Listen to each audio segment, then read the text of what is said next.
for? It seemed like a strange question. Most Americans would answer it in this way. America's most common religion is not really Christianity, although many Christians and Muslims and people who don't go to church embrace it. The idea is this: there's a God who exists and who creates and orders the world and watches over life on earth. And this God wants people to be good, to be nice, to be fair to each other. That's taught in the Bible and by most world religions. The central goal of life, this religion says, is to be happy and to feel good about yourself. God is not involved in your life except where you need Him to resolve a problem, and good people go to heaven when they die. This idea that was called moralistic therapeutic deism was developed by a sociologist named Christian Smith, who interviewed hundreds and hundreds of American young people. People who were raised in Christian households, and Mormon households, and atheist households, all over the spectrum. And the vast majority of people essentially believe this. And so if you ask the question, what is God for? God is for helping me have the kind of life I want and to feel good about myself. Now we might ask ourselves, who is to blame for what we've seen going on in Baltimore?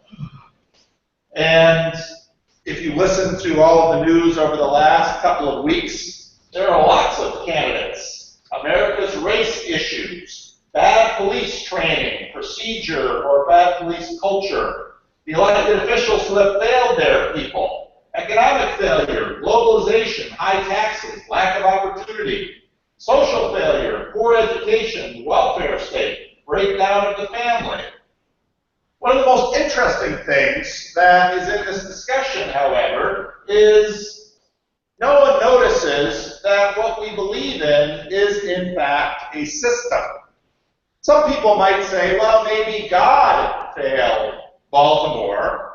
But more people would likely say, if, say, something bad happened to them, they might say, well, why did God let this bad thing happen to me? In other words, God is kind of this personal protector, but when we look at Baltimore, we say the system is to blame.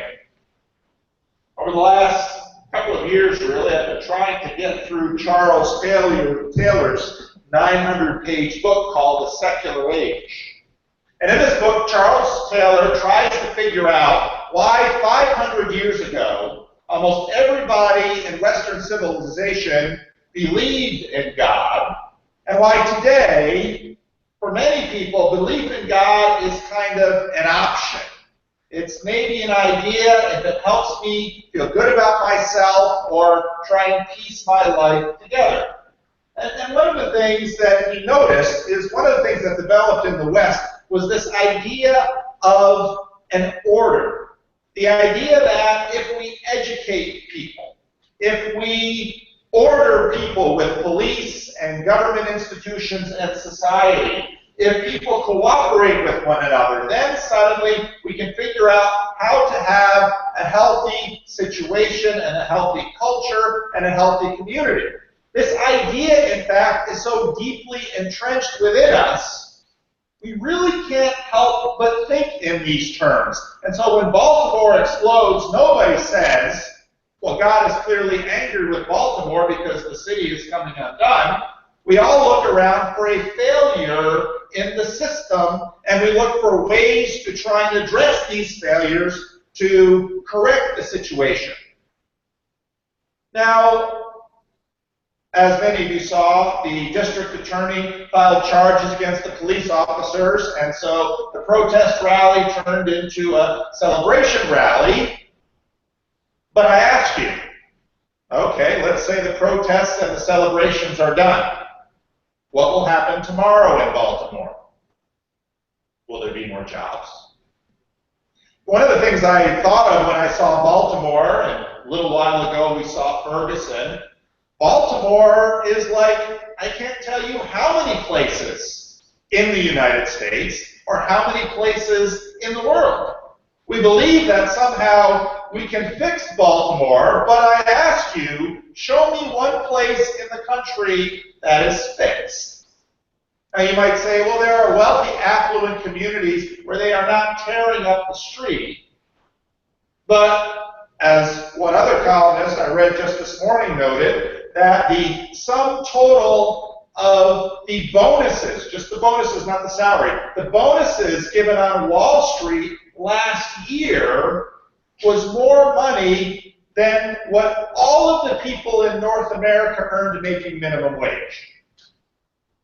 And so then you have to ask yourself, do we really have a grasp on any system? One commentator noted that the United States spends about $14,000 per poor system in the United States. And one of the things you could do is if we simply handed out $14,000 to every one of these poor people, a family of four would have something like $60,000 a year. Would that solve everything? No, it might make it better. It might make it worse. But here's the thing. We all believe that the system provides for us happiness and opportunity and contentment and prosperity and affluence. But we all know that none of these systems work. And we all look and say none of these systems have ever fully worked. So why do we believe in this system? Charles Taylor goes on to note that one of the differences, say in 1500 and 2000, in 1500, if a city would riot, they would have whole reasons for why the city would riot. None of these reasons would be about an impersonal system that we have somehow failed. Now, that is immediately the idea that we grasp on, and we immediately set about, usually more arguing about how to fix it. See, in the past 500 years, Taylor says, this idea of deism has come about, where God orders a universe, and our prosperity and our benefit and our happiness is very much determined not necessarily by how we relate to God, but how we relate to the system He has created. God created a benevolent order that intends human flourishing. We can interact with this order instead of with God to get good outcomes. God will not violate this order by miracles or by answering prayer, because this would be working against Himself. God's primary interest is our flourishing, and those interests, we believe, are obvious. Well, we say they're obvious, but when we watch this entire debate go up after Baltimore, we're all sure of exactly what will fix the problem. But we have 1,000 different answers. What would fix the problem? So are we really sure? Well, what do you think?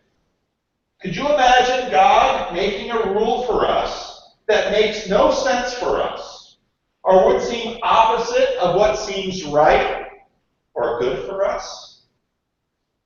Think about that. Could you imagine God allowing, I'm going to get more personal, God allowing something into your life that was unwelcome, or you believe is wrong? I dare bet on the second question, you would say, oh yeah, I can imagine that, and I can give you examples. Why is it you can see that clearly for the second, but not for the first? What does that say about us? John 15 says this, I am the true vine, and my Father is the gardener. He cuts off every branch in me that bears no fruit. Well, every branch that does bear fruit, He prunes, so that it will be even more fruitful. Children's sermons are way more fun for me than they are for you, because I'm right there in the kids' face, and they're just ravenously going after those grapes, which was tremendous fun. But here's this verse from John 15, and we have songs about it. You are the vine, I am the branches, help us abide with you. It's such a nice song. But if you look at these two verses, what do you notice? Who gets cut?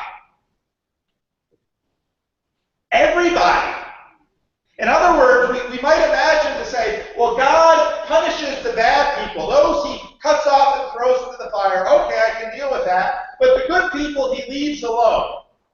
What does it say?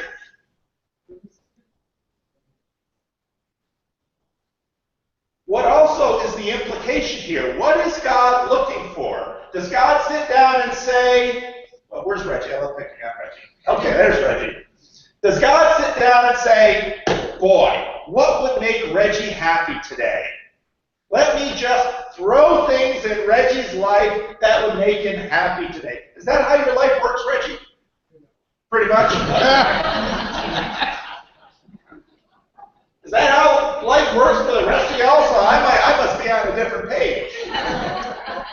Because if you look at these two little verses, what God is looking for from us is what? Fruit. Now right there we have attention. Because what we really want from God is to make us happy, to help us feel good about ourselves, to arrange things the way we want them to. But what he's really looking for from us is fruit. And I just put that little graphic below about vine trimming. And I've told this story a number of times. We used to have this fruit tree in the backyard. And we had just come here, and Maury shows up at the house one day and says, oh, I'm just going to prune your fruit tree a little bit. And I didn't grow up in an agricultural situation. We didn't have any fruit trees in Patterson. Maury gets up into this tree, starts lopping hunks of the tree off. And I'm thinking, Maury, what are you doing? He's pruning the tree. Did you ask the tree if it thought it needed pruning? If it thought, you trying climbing up there and lopping things off would make it happy? You'd say, I'm not going to ask the fruit tree. The fruit tree serves me. And I know by pruning this, it will be more fruitful, so I will prune it. The America's most common religion says, what does it mean that God's primary interest is not giving you the life you want or making you feel good about yourself? Now, I've shopped this idea around before, and sometimes people pull me aside and say, Pastor, you really shouldn't talk this way. Because if you talk to someone and say, well, why should I have a relationship with Jesus? Because he's going to prune you. Then, I'd rather not have a relationship with Jesus. And this gets back to the whole moral social order thing. Because we very much imagine that there's, I can be okay in this world if I get a good education, if I make the right friends, if I make good choices, and if I do the right things, I can work with this social order and get for myself the kind of life I want. Or, if that isn't working out, then I can go looking for God and maybe get some help from God. And what this text says is this is a false choice. Because really, there's life away from God, which is life away from the vine. And then there's life with God, where he prunes you. And so people say, Pastor, if you're not giving me a plan that gets me what I want. And then I say, have you lived it all? Do you have a plan that gets you what you want? But Pastor, this is depressing. And I'd say, not necessarily. You see, if you believe in this order, fully rational, can improvements in systems make life better for people? Yes. I would say that, yes, you can improve the life of poor folks in Baltimore in a number of ways, and maybe we can help and maybe we won't. Usually there's a lot of trial and error, and some things help and some things don't. But usually, by God's grace, we can make progress in this world, and that's a good thing. But the difficulty is, show me one place in this planet where the moral order is fully developed and functioning perfectly. And this is where we start to look at filters, because you might say, well, in Baltimore where they're poor, it's obviously not working, but on Wall Street where they're wealthy, it obviously is working. But then you say, but wait a minute, didn't we just say that they're making all the money on Wall Street that they're not getting in Baltimore, and this is the source of the problem? Do you really tell me that just flushing people full of cash fixes their life? Have you ever gone to the internet sometime and Google what happens to lottery winners? It's a disaster. Do you know that 3 years, we just had the NFL draft, do you know that 3 years after retirement from professional football, 75% of the players are divorced or bankrupt or both? Now, just this young man in Elk Grove, woo, he's drafted on a team, all right. What's that going to mean? He's now going to be flushed with fame, flushed with cash, flushed with opportunity. I love my son here, but if someone were to give Philip $1 million and put him on every magazine in America, it'd probably ruin his life. He's trying. He's got doubts, but I don't know. Jesus says to his disciples, "You are already clean because of the word I have spoken to you. Remain in me, as I also remain in you. No branch can bear fruit by itself. It must remain in the vine. Neither can you bear fruit unless you remain in me. I am the vine, you are the branches. If you remain in me and I in you, you will bear much fruit. Apart from me, you can do nothing." That's an amazing statement. Apart from me, you can do nothing. We don't believe that. We very much believe that Jesus is this option over here that maybe very well enhance my life, but over here in this world with all of these moral structures and all of these systems, we could do just fine without it. And Jesus says, apart from me, you can do nothing. If you do not remain in me, you are like a branch that is thrown away and withers. Did you notice that? It's thrown away and withers. Such branches are picked up and thrown into the fire and burned.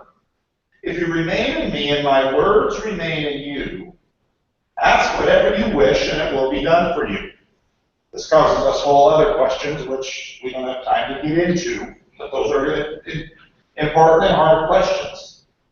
This is to my Father's glory, that you bear much fruit, showing yourselves to be my disciples. And right now we begin to wonder what is real and what is good.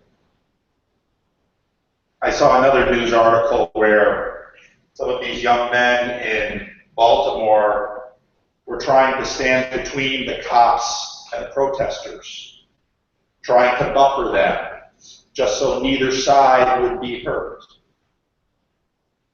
And I was thinking, what kind of courage does it take to do this?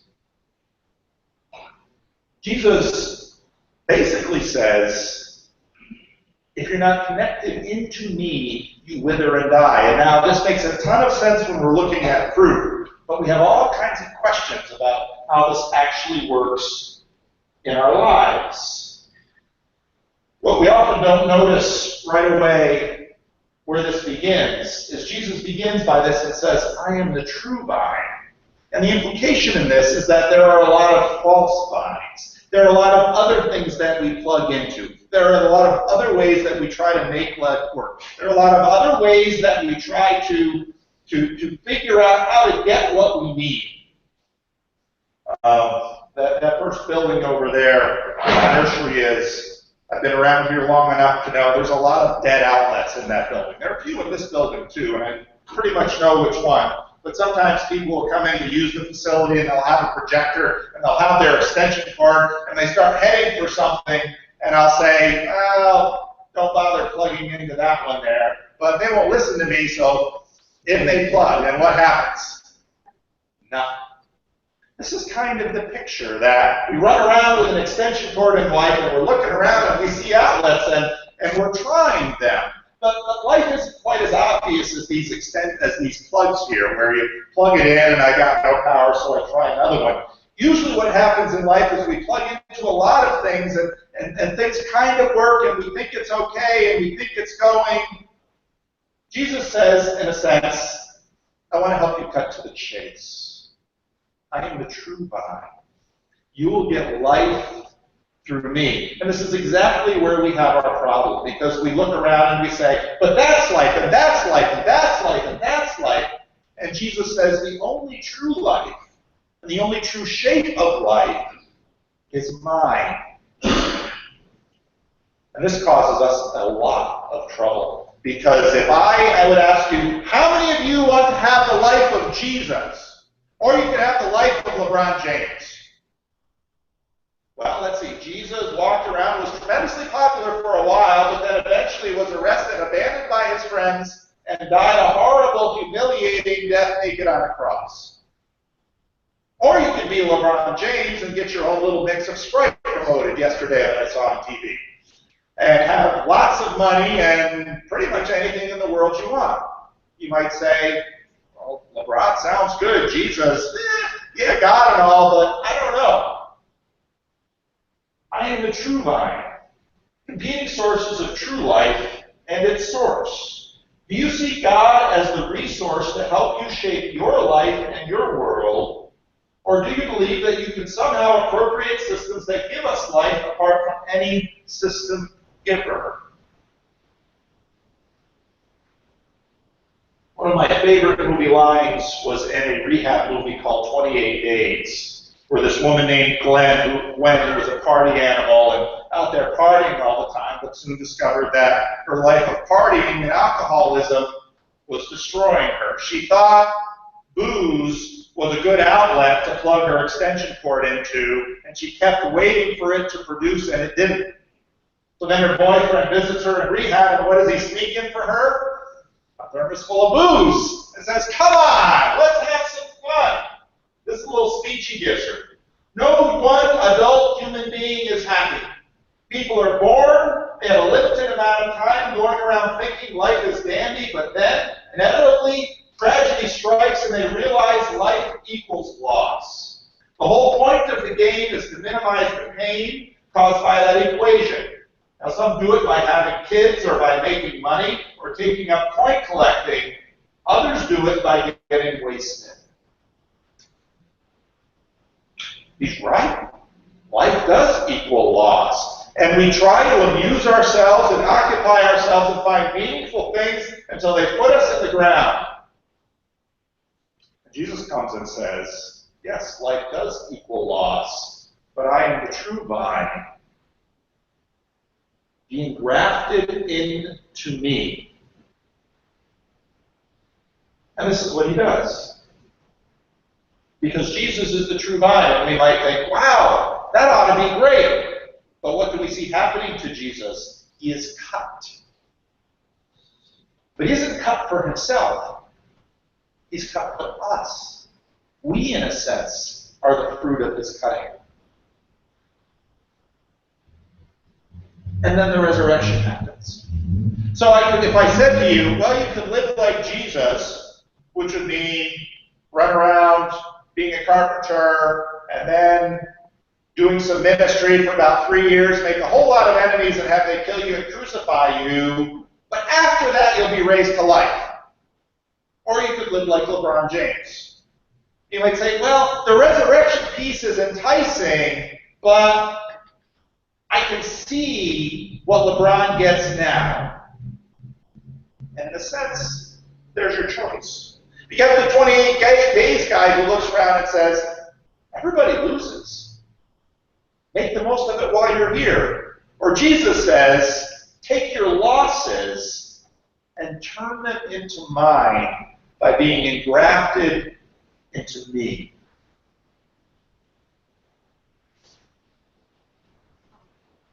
So the moralistic therapeutic deists, when they get in trouble, they cry out to God. Should you cry out to God? Yes, you should.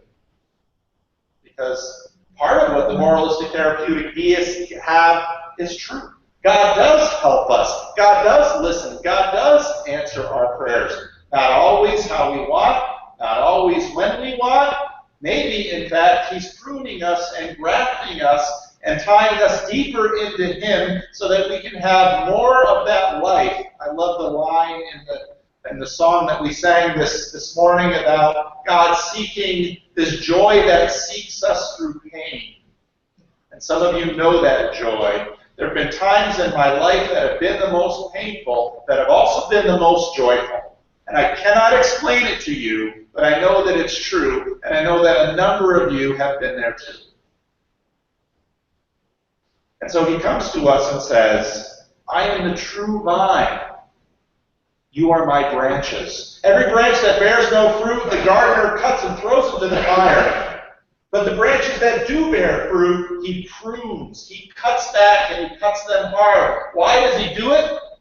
To make you more fruitful.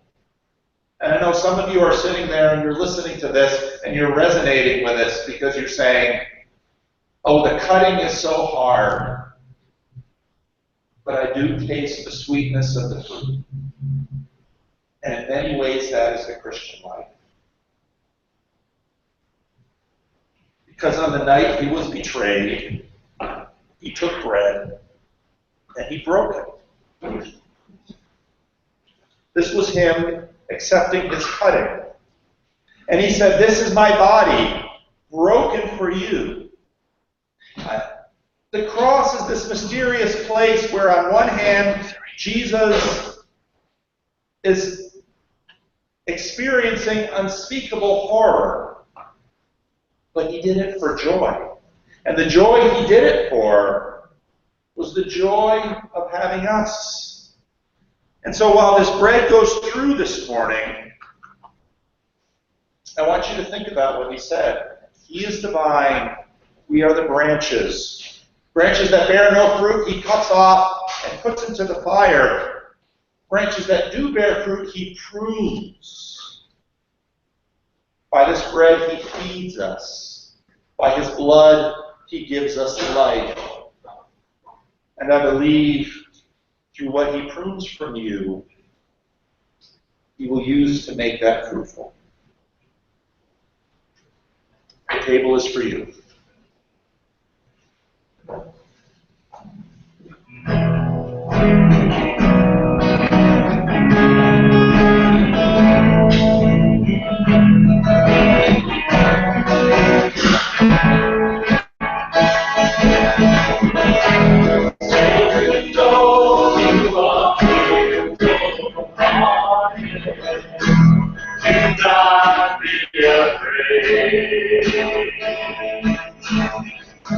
Lord of God is strong, with his mighty arm, when you call his name.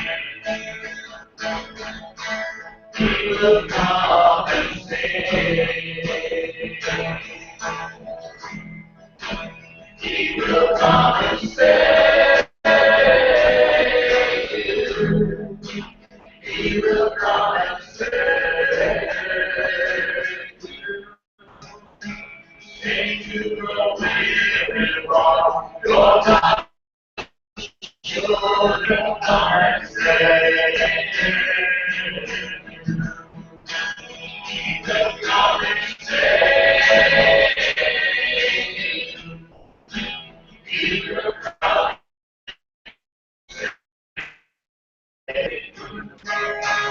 and up your eyes, you will arise again. He will come and save.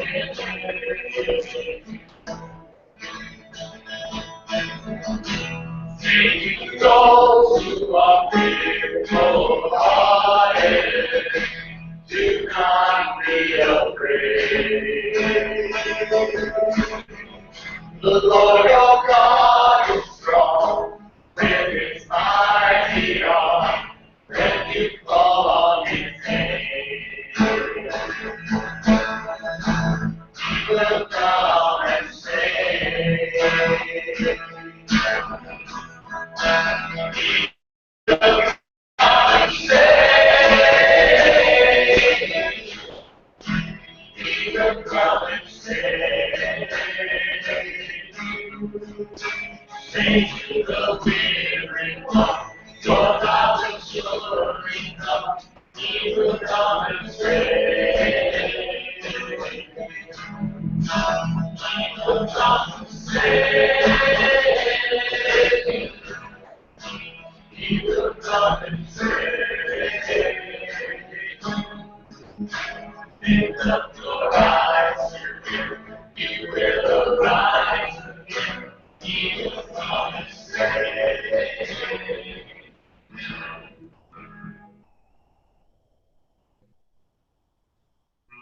Just as the vine feeds the branches, your Lord is feeding you with his body. Take, eat, remember, and believe that he gave himself completely for the forgiveness of your sins.